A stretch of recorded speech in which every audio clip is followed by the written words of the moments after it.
Chilli sin carne, and here on Huahailu,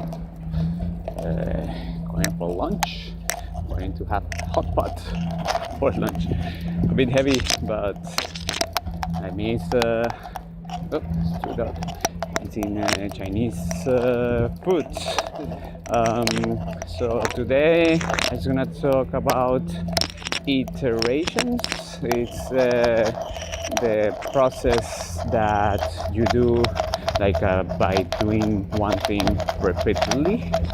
So doing over and over again. So that's what I'm trying to do with this video blog, and this DailyChilli in particular. So I'm doing my iterations. So yeah, that's it for this daily post from here from Huahailu in front of this beautiful theater.